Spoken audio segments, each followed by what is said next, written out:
Bismillahirrahmanirrahim. Assalamualaikum warahmatullahi wabarakatuh. Perjalanan hidup manusia yang dipilih oleh Allah lahir di muka bumi ini, tentu dia akan diterpa dengan ujian, cobaan, halangan, rintang yang datang kepada setiap makhluk Allah. Allah mengatakan, walanabluwannakum bisyai'im minal khauf wal ju' wa naqsi minal amwal wal anfus wath thamarat wa basyiris sabirin alladzina idza asabathum musibah qalu inna lillahi wa inna ilaihi raji'un. Allah akan uji engkau dengan perkara rasa takut, khawatir yang menghantuimu. Tapi pada saat kapan kita akan merasa Allah menolong kita? Pada saat kapan kita akan menemukan solusi jalan keluar dari masalah yang menghimpit dalam hidup? Dan pada saat kapankah pertolongan Allah itu datang kepada hamba yang betul-betul dalam kategori keimanan, takwa kepada Allah? Dalam hatinya terdapat ihsan, anta'budullah ka'annaka tarak fa in lam takun tarak walakinnahu yarak. Merasa seseorang yang berada dalam batasan dimensi penglihatan Allah. Kita belajar dari seseorang yang hampir dalam keadaan mustahil, Nabi Ibrahim alaihissalam. Dibakarnya dia dengan api yang berkobar, disiapkannya seorang raja yang begitu marah kepadanya karena melihat perlakuannya terhadap patung-patung yang menjadi dewa, yang menjadi Tuhan bagi mereka. Tapi pada saat Nabi Ibrahim dalam hatinya, ya Allah, saya hanya ingin menolong agamamu dan aku hanya ingin membuktikan bahwasanya tiada Tuhan selain Allah Jalla Jalaluh. Digantungkanlah kampak itu di dalam sebuah patung yang besar, ditaruh di pundaknya. Marahlah raja tersebut. Dia perintahkan kepada para pengikutnya, ambillah ranting-ranting itu, nyalakan api sehingga Ibrahim dimasukkan ke dalamnya agar ia mati terbakar dengan keadaan hangus dan gosong. Tapi pada saat itulah Nabi Ibrahim tak memiliki rasa gentar dalam hatinya. Dia berpikir, ini adalah yang aku lakukan demi Allah dan demi agama Allah. Apa yang terjadi? Maka pertolongan Allah datang.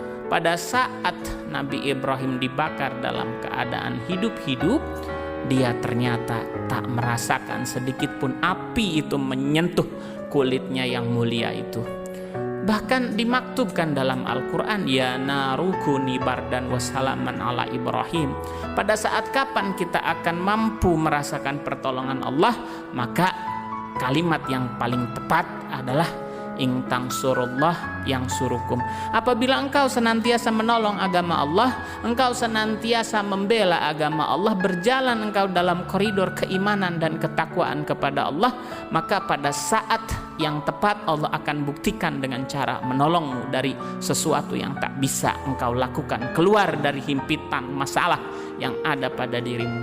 Begitupun ketika kita belajar peristiwa Nabi yang dikejar oleh Fir'aun laknatullah alaihi, Musa alaihissalam, sampailah dia dalam suatu tempat, tak ada lagi jalan keluar, habislah langkah kakinya bertemu dengan laut yang tak akan tak bertepi di pandangan matanya. Disitulah Bani Israel berkata, wahai Musa, celakalah kami, kita akan tertangkap, Fir'aun ada di belakang kita. Akan tetapi apa? Datanglah pertolongan Allah, pukulkan tongkatmu, lalu terbelahlah laut itu dan mereka selamat dari kejaran Fir'aun laknatullah alaih. Allah menolong mereka karena mereka menolong agama Allah. Jadi jikalau engkau ingin merasakan bagaimana kehadiran Allah datang padamu, maka tetaplah engkau menjadi pejuang mujahid untuk menolong agama Allah. Yang kedua, engkau akan menemukan ketenangan dalam hati, engkau akan merasakan Allah ada bersamamu pada saat engkau senantiasa berzikir kepada Allah.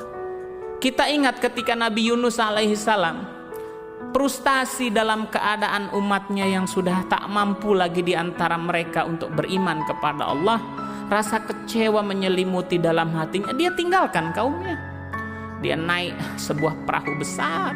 Akan tetapi yang terjadi, mengapa senantiasa Yunus yang harus dimasukkan ke dalam laut tersebut senantiasa ombak itu tak mengiringi langkah kepergian kapal tersebut, seolah-olah nahkoda pun tak bersahabat dengan Yunus alaihissalam. Diceburkanlah Yunus, akan tetapi dia dimakan oleh paus yang besar.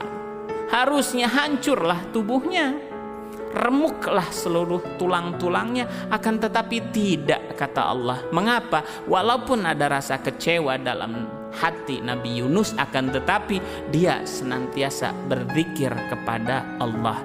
Ala bidzikrillah tatmainul qulub. Dengan engkau berzikir kepada Allah, engkau akan menemukan ketenangan dalam hatimu. Fadhkuruni adzkurukum.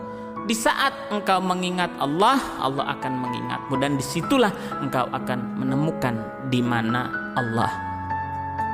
Dan yang ketiga, kita pun belajar bagaimana kita keluar dari setiap masalah, himpitan dari apa yang terjadi di muka bumi. Dihimpit kita dengan berbagai masalah, seolah-olah tak memiliki jalan keluar, solusi yang tepat. Akan tetapi jikalau engkau bertakwa kepada Allah, engkau lakukan perintah apa yang diminta, dan engkau tinggalkan setiap perkara yang dibenci, yang tidak diperintahkan oleh Allah, sesuai dengan bagaimana wasiat Nabi Yuna Muhammad SAW, lalu engkau akan menjadi hamba yang bertakwa. Pada saat itulah Allah akan mengatakan, wa may yattaqillah yaj'al lahu makhraja wa yarzuquhu min haitsu la yahtasib.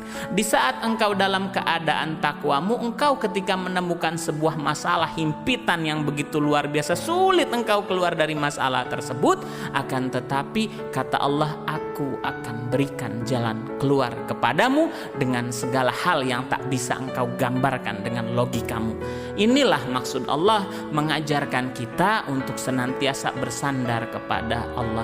Tak ada sesuatu yang tak bisa dilakukan oleh Allah apabila dirinya sudah mencintai hamba dengan segala amal ibadahnya, apabila ia cinta kepada Allah, apabila ia senantiasa basahi lisannya dengan zikir, senantiasa hatinya dalam keadaan bersyukur, dan dia senantiasa dalam koridor ketakwaannya. Insya Allah kita akan mampu meraih sebagai seseorang yang mampu masuk ke dalam golongan penduduk ahli surga.